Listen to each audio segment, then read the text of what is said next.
Good morning guys, स्वागत है आप सभी का आपके अपने यूट्यूब चैनल संघर्ष AK27 पर। तो आज हम इस वीडियो के माध्यम से बात करेंगे बाल विकास के सिद्धांत, प्रिंसिपल ऑफ चाइल्ड डेवलपमेंट।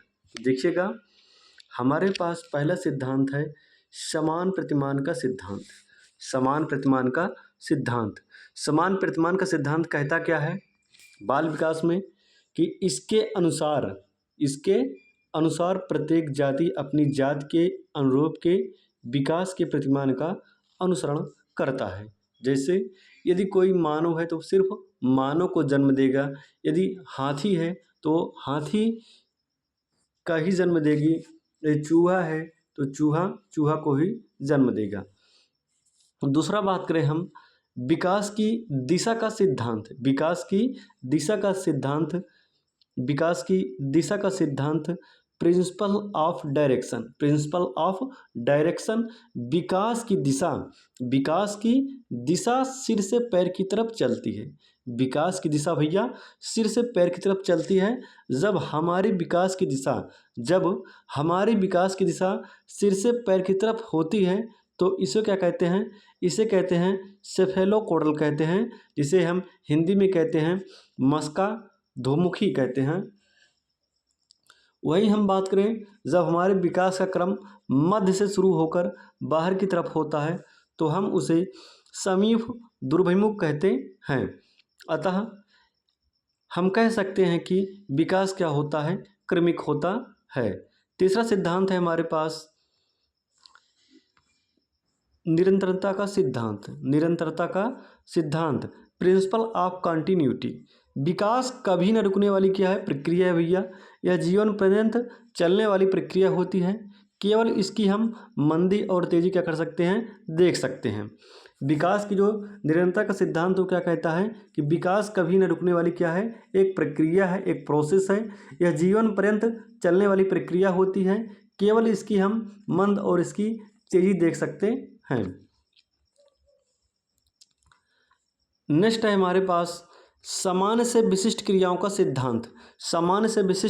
सिद्धांत।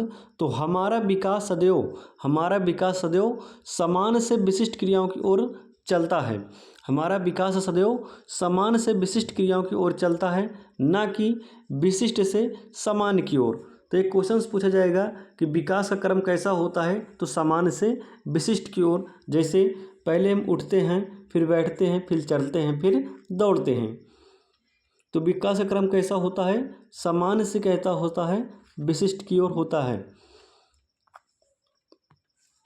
नेक्स्ट हम देखेंगे विकास का सिद्धांत में है पूर्वानुमान का सिद्धांत। पूर्वानुमान का सिद्धांत क्या कहता है कि विकास पूर्वानुमान होता है। हाँ भाई, क्योंकि हम पहले ही अनुमान लगा सकते हैं कि विकास की दिशा में ज़्यादा होगा। विकास किस दिशा में ज़्यादा होगा? एकीकरण का सिद्धांत। विकास का एकीकरण का सिद्धांत बच्चों में एकीकरण का गुण पाया जाता है। बच्चों में कैसा गुण पाया जाता है भैया? बच्चों में एकीकरण का गुण पाया जाता है जब हम किसी एक काम को करने के लिए अपने हाथ पैरों को एक साथ मिलाकर काम करते हैं तो वह क्या करता है? वह कहलाता है एकीकरण कहलाता है। व्यक्तिगत भिन्नता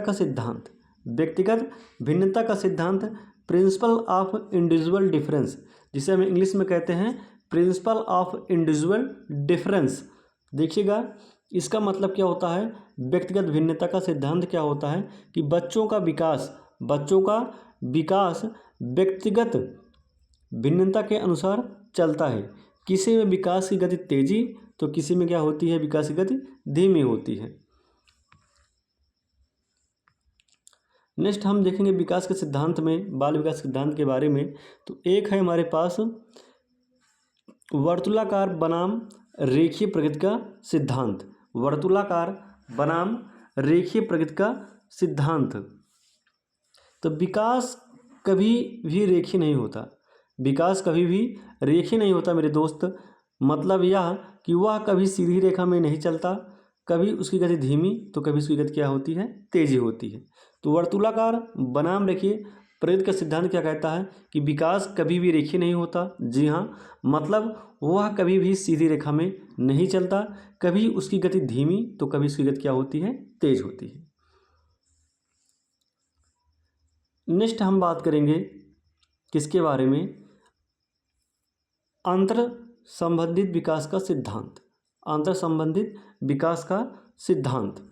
तो शारीरिक, बौद्धिक, संवेगात्मक, सामाजिक और अन्य प्रकार के विकास अंतर संबंधित और परस्पर निर्भर होते हैं। शारीरिक, बौद्धिक, संवेगात्मक, सामाजिक और अन्य प्रकार के विकास क्या होते हैं, अंतर संबंधित और परस्पर निर्भर होते हैं।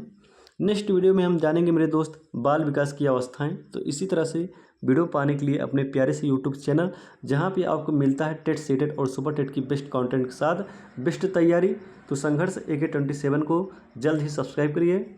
Thank you. जय हिंद, वंदे मातरम।